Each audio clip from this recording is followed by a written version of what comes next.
I ran away from my strict religious folks who wanted to marry me off. So, I ran away to Africa, where I met new people and found out I'm not really the daughter of my dad. As I type, I'm both scared and nervous. I am the youngest of 5 children, F25, M28, F28, twins, and M30.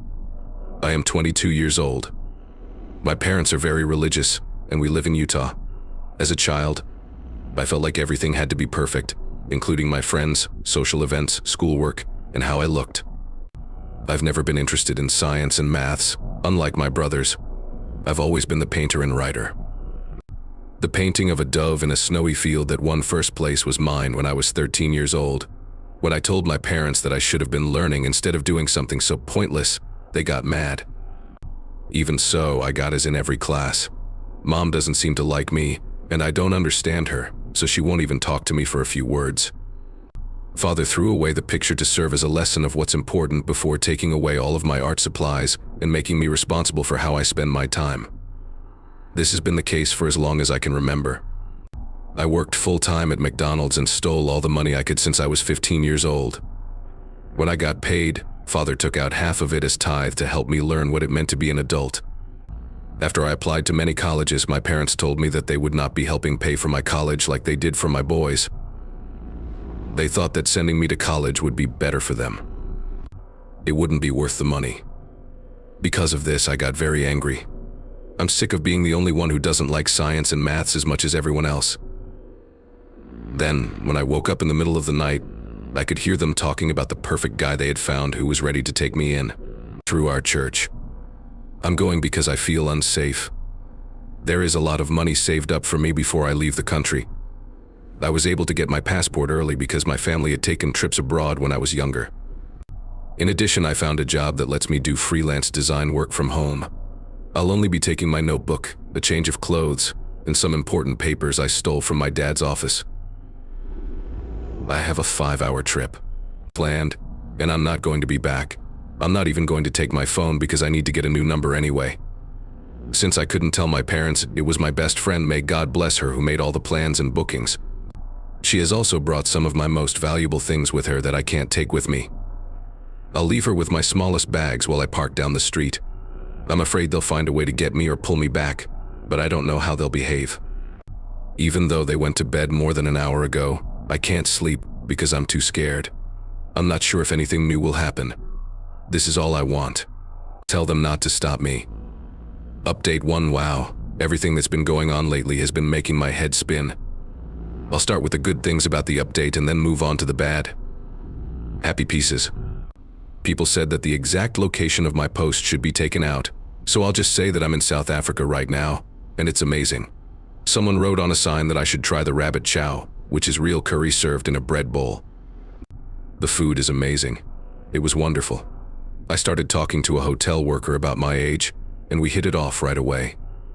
She went with me to a nearby mall to help me buy some better clothes. This doesn't bother me at all because I wear dresses all the time, and these are much lighter and more airy than many dress fabrics in the US. Just in case, she also told me to shake out my shoes first thing in the morning. 5. Since rent is so ridiculously high in the US, the apartments I've seen so far are really reasonable. What an amazing thing it is. Like $81 for a studio room with a loft and a stove. It won't be hard to find a place to live, but it's weird to live in a house. Getting? For myself, the whole time I lived with my parents. Now we'll get to the less fun parts. It would be better to just get it over with after I finally read the emails. There's no other way to explain how angry my dad was in his email.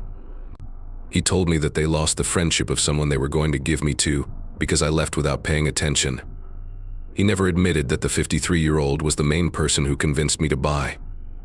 Father told them that I owed them almost $85,000 to make up for the losses in relationships I had caused by my behavior. Besides that, he says that since it's clear I can't be trusted, he will take me to court if I don't pay the full amount due in 30 days and go back home. That won't be taken into account because I believe he is lying. He said at the end of his email rant, "You belong to me, and I won't put up with such disobedience after we've given you a roof over your head and taken care of you your whole life. You need to make up for the fact that you were never the child we thought you would be. I expect you to come home in the next 2 weeks." Yes, not at all. There was no difference between my brothers and my father, shaming me for putting down our parents' work and then running away like a coward, not willing to take responsibility for what I did. I honestly only quickly looked at them before removing them. It didn't surprise me in any way. My oldest brother's wife, my sister-in-law, sent her own email first though, and then she told me not to answer because she was going to get rid of all the signs she had given me. She praised me for going out by myself and avoiding my parents and what they expected of me. She told me that she didn't have the self-control to say no when her folks basically asked her to marry my brother. So it makes sense. I thought it was a little strange that they met and got married in less than 6 months. She begged me not to answer or come back. That was it. It was a little disturbing for me because I really believe her and think it's bad that she is stuck the way she is. The last email was from my best friend. She told me that their parents came to their house the morning after I left to ask to see me. They must have thought I was hiding with her. They yelled at me to stop acting like I wasn't there, but they wouldn't leave. The situation got so out of hand the police were called. However, after a short talk, they let my parents leave. My friend was especially mad about it because he thought they should go to jail for trespassing and making threats. The police could only say that there wasn't any trend of behavior that would justify arrest and charges, instead of just leaving. They were nice enough to not tell her when they were leaving though. Found out I wasn't there. Many people heard that I had left my parents' house and asked me to come back because they were afraid of what would happen if I was out on the streets by myself. The church ward has really searched the neighborhood to try to find me. I don't know what they'll do next. They don't know that I left the state, let alone the country. We don't plan to say anything, neither my friend nor I. I think they can stay in that state of awe forever. I probably won't give up my US citizenship because you never know when you might need it, and it's better to be safe than sorry. But I have every intention of getting dual citizenship as soon as possible. There are no more pieces right now, but I'll let you know if anything changes. I appreciate all of your texts and comments. I can't say enough good things about how my family and friends seem to be on my side. Thank you all very much. Update 2, I'm so thankful for all the help and advice I've gotten. Thank you all so much. Because there have been so many questions and comments, I thought I'd explain what has happened since my last post. My mother is British and met my father in England when they were both 22 years old. In a strange way, she is the reason I use maths instead of just maths.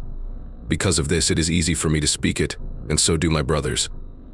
Given how dangerous South Africa can be, some people have asked me why I chose to go to Johannesburg. I'm aware of the risks, but no place on earth is totally risk-free. Due to its huge size and wide range of cultures, Africa would make it hard to find someone. I had to leave Johannesburg after those films, which was a bummer. Got a lot of attention. Africa is still where I am, even though I'm not there. A lot of people have told me that the area I'm in now is very safe. It will be easy for you to get settled here because the people are great. I might even go to this college and get my degree here. The emails are still there, but I have saved them, copied them, and sealed them in case something happens. I plan to stay a US citizen, and my passport is still good for 8 more years. No matter what belief it is, I don't dislike it. I believe that each person's relationship with God is very unique. When someone wants to connect with someone, I think that camping, walks, long drives while listening to music were acts of. Being a servant is just as important as being a seat holder. Maybe even more because they're being honest with themselves and not just pretending to be someone else. I'm not going to answer any more texts from my family unless they want me to print them out for safety reasons. They've called my friend a lot and told her to have fun with them.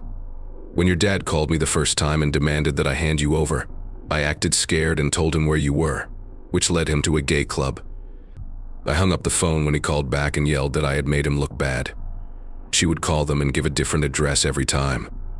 It was said that her favorite thing to do was to make my mum pass out when she took my parents on a naked holiday. So that they don't have to follow me, my friend is leaving, and finally, plans to come with me, but she might change her mind. When I finally read it, my uncle's email was just a copy of my dad's, with an extra note saying that he and the other police officers would be looking for me to bring me home safely before I got into any trouble or hurt myself. Keep an eye on me, and I know not to go into dark places or areas that are empty. For now, that's all I have to say. If anything changes, I'll let everyone know. It makes my heart happy to see and read how many people believe in and support me. Right now, I'm printing out everyone's notes and letters so I can put them in a file and look them over later. I really do appreciate all of your help. It's easier for me to keep going when they're not around to watch me and make choices for me instead of letting me do it myself. Even though Oop is an adult, I felt like I had to get married. I'm not sure if I would be able to control myself enough to talk to my dad in person right now. If I ever really understand who I am and what I'm not supposed to be, then maybe. Hi everyone, this is update 3. I haven't written in a while, but my friend told me some things that happened that I needed to share because it was clear that everyone was still behind me. I'm enjoying the papers now that I'm settled in a bit. Oh, all that paper stuff. My flat has 2 bedrooms, but I've set aside one for my friend to stay in when she comes to visit. I'm getting by on my own now that I've met some people in the area. Because I'm not as used to all of those unwritten rules as I was in the US, dealing with pain has been the hardest thing for me. Because of this. I think about myself a lot, but maybe that will stop someday. Okay everyone, my family knows I moved out of state, but I'm not sure how they learned about it. They seem sure, though, that I am still in the United States. My friend is an artist, and even though she doesn't make a lot of money, she makes more than enough to live on. As she was getting ready to leave, she chose to write my parents a note. Goodbye, as a gift. She didn't tell me about this until not long ago. She spent hours carefully drawing how my parents would have felt in each place she emailed them, and she ended each one with a bid. That's all, folks. I've never seen Looney Tunes, which is a shame. It was said that she had said that my dad was like a ... coyote or something. I'm still not sure what she meant when she said that everyone else would get it. Before you told me to. Look at it. At some point in the future, she will be with me around October 9th after traveling across the country a few times. The things she hasn't sold are locked up in a storage unit. Things like the things she's been saving for me. The most important thought came after my dad. I never got back to him, so it looks like he had a temper tantrum. He got into a heated fight with my mom at church and used a lot of bad language. A few of them said that my mom had cheated on my dad, which is how I got here. I guess she didn't like me because all I did was point out her mistakes. Still, my dad did take her back, so that's that. A lot of noise was made in the ward, and meetings were held, but I don't know what was talked about or decided. I really doubt I'll ever find out. I'm trying to move on, and they might even get inked. Part of me really wants to, but another part tells me that my dad won't want me if I change enough and he finds out. That's all there is to it for now. I doubt I'll have anything else to say, but I'll let you all know if I do. Thanks for all the letters and comments you send me. I read them all. You'll never understand how important it is. Fix 4. Hi everyone. I'm sorry this fix took so long to come out. Things got very busy when my friend showed up. She's done a great job getting used to it. She has also been a great comfort to me because she gives me a sense of security that I didn't have before. We've been taking our time to make new habits and, I guess, a new normal that works for both of us. Even though it's been hard, the fact that every day has been different has kept things from getting boring or blending together. I've been talking a lot on, quite a bit to an older neighbor since I moved here, and she asked if we could spend Christmas together. It's strange that goat is going to be the main meat, but I can't wait to try it. It's strange that there aren't any Christmas trees around. But that's still new, so it's not normal around here. My friend and I will be performing some dances, though, that her granddaughter is teaching us. This is because Christmas around here is more like a party and get-together than a slow day spent giving and receiving gifts. It's odd because my family has only ever received 3 gifts. They told me that to worship the Trinity, we should have one for our body, one for our mind, and one for our soul. Last year, I think I got new clothes for Sunday, some math books, and a new Bible reading log notebook. When the gifts were opened, we would go to our rooms and stay there until supper, which my mom and I usually made. Here. But they want to do our hair, play music and dance, feed us and make us laugh. People still give gifts, but these days the emphasis is more on spending time with family and friends than on getting new things. I'm thrilled. I've decided to ignore my family for now. Many people want to know why I didn't report them or talk to them, and the answer is very simple, even if it seems obvious. It might seem silly, but the thought of talking to them that way scares me. I don't want to be around them at all. Talk to them or think about what they say. I really worry that trying to do what's right will only make things worse for me, so I'm not going to do it. I'm 22 years old, but I still worry about my own family. Because of this, I'm not going to do anything to them. I just want to pretend that my life isn't so crazy and weird, even if it's only for a little while. While I have no idea where I'll be in a year, the thought of it doesn't bother me. I'm really excited to see where things go from here. I want to thank all of you. I really do mean it. Returning a look. The amount of work I still get to do is great, and it's crazy how things have changed. I know that people come from all over the world, so even if it's not Christmas, I'd still like to hear about your traditions and what you do during the holidays. I'm still trying to figure out what I like and what my new normal is, so please let me know about food, music, dances, or anything else. The next story. My ex-boyfriend broke up with me after I got pregnant, and his mother told him I was lying. But after 2 months, he came back with gifts for the baby. That's me, my 22-year-old girlfriend, and my ex-boyfriend, who is 26 years old. We were seeing each other before I found out I was pregnant. For almost 3 years. At that point, he said, "I don't want this anymore, things are moving too fast." In the end, he got me to leave our flat. After moving in with my mom, I blocked him on everything and started to think about having an abortion. Why bring a child into a home that is already broken? That's what I thought. Why would I want the father of my first child to have never wanted them? But when it came down to it, I just couldn't do it. It seemed like I would cry for no reason, but I chose to hold on to it. It all happened in May. But on June 11th, I lost the baby. I had an ectopic pregnancy, but I won't go into the details of what happened. Losing the baby. Not telling my ex about it when it happened because I was afraid of how he would react, which I thought would be something like bullet well dodged. I thought he wouldn't care, because he didn't want it anyway. I loved my goddess-like mother, who was there for me through it all because she had losses too and knew how I felt. Let's go back 2 days. I got a call from a number I didn't know, but I didn't answer it. It did, however, make 2 more calls before ending the call. I never take calls from people I don't know, so I wasn't sure it was him. "Hey, name of ex-boyfriend, can we talk?" was the text message I got from that number last night. He called my mom this morning while I wasn't there, but I didn't answer. When he sent me an SMS, I said, "Yeah, we can talk. But don't just show up at my mom's house." We set up a time to meet, and when I got there, he had a gift bag ready for me. That was the end of our talk. "You look great. You won't even look pregnant. I'm not that guy anymore." "What do you mean? Did you sneak an abortion?" "Me, well, I lost the baby, so why would you?" "Do you care about him if you didn't think to tell me?" "The reason you didn't want him was because he was my kid." "I know, that's why I came to see you. But he did leave me a gift bag with baby stuff in it." It was pretty uncomfortable for me. He probably told his mother because she called me angry and said I was a mean person for hiding this and making it sound like I was lying and canceling it. Salt should be put on the wound. I'm not going to tell my mom because I don't want to cause more trouble, but I really feel bad because having a child is a big deal and not everyone is ready for it at first. My thoughts are all over the place right now. She's going to fight that old lady for sure, getting mad with me. Are there any thoughts in this room? Was what I thought true, or was it false? Another look. Thank you to everyone who sent me sympathy. It helps to know that you understand how I feel. As several of you said, I'll let my mom know and give the baby stuff to charity.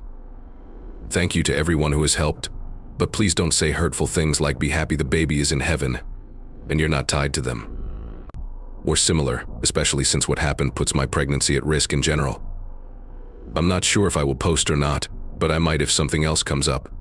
Changed on July 3rd, 2024. Thank you very much for all of your ideas, good and bad. It helped me handle my feelings better. It was really important. I also did almost everything people told me to do starting, along with my mom's. I told her about the call I got from Sarah, my ex-girlfriend's mother, to keep things clear. Also, I showed her the post. Even though I begged my mom not to answer, she told me not to give in to people like Sarah. As long as you let them keep talking gibberish, they will do it again. I didn't want to talk to Sarah or my ex, so I let my mom handle it. It's getting silly to have my mom fight my problems, but I'm about to lose it. When my mom found out, she texted Sarah, I'm sorry if the message is hard to understand. I tried to change or get rid of some names. Hi, Sarah. This is my mom. Hey there. At this point, I learned that you had called my daughter and said she was having sneaking an abortion. First, I want to say that this isn't your problem, and that you should know better than to make fun of a mother who just lost her child because you are a mother. As much as I admire the boy you raised, you should be the last person to call other people bad. When he found out that you were pregnant, did you know that your son told her to leave their flat because he thought 3 years was too young for a commitment? Or are you just not interested? Even though we don't have to tell you my name or that I'm pregnant, I'll be happy to send you those hospital reports. But when I do, my son and I will come see you. And yours if you don't stop being rude to us. That's something I can promise you. Since there had been no words for hours, I thought this would be the last message. It took a while for me to answer, but I stopped them, so they can't get in touch with me again, until my ex showed up out of the blue with his mother, which made my mom very angry. That's all they wanted, Sarah said, an adult chat. But my mom told them to leave because we were busy and come back later. Because she didn't want to tell anyone until my brother got home, she lied. To my surprise, Sarah had my ex-boyfriend say sorry when they got back. It looks like someone told her a very different story. She was told that my ex-boyfriend was thrilled when we found out I was pregnant, even though I didn't want a child. It drove me crazy when he told me I couldn't have an abortion. I threw him out of the room and blocked him on all social networks. He thought I had changed my mind when I asked to meet up with him months later, which is why he had bought the baby stuff as a surprise. Sarah thought I was lying when I told her about the loss because his story was mostly about abortion. I laughed out loud at this. Because that man lies so much. That must have upset Sarah because she brought it up again, this time adding, "But I still feel you owe my son an apology because you still pretended to be pregnant knowing it died. You could have told him if you hadn't let him in on the secret." It did sound like she was putting down people, and she used that word so much that it hurt my ears. I had to put the caps on dead, but I didn't say anything because I went to my room. I tried to block out the noise after that, but I could hear everyone yelling at each other. I cried until I fell asleep. For those who were hoping to read about a big fight, we're sorry, but this is where we are right now. People like that don't make sense, so I just want to go on. I also wish the rumble had happened. She really needs to get her false teeth taken out. To wrap things up nicely, I found a home for women to give those baby things to. I'm also going to possibly look for a therapist. Once more, I want to thank everyone who helped me or gave me advice. Not more than 10 people read this, so thank you to everyone who confirmed how I felt. It makes me feel better to know I'm not the only one who finds this funny.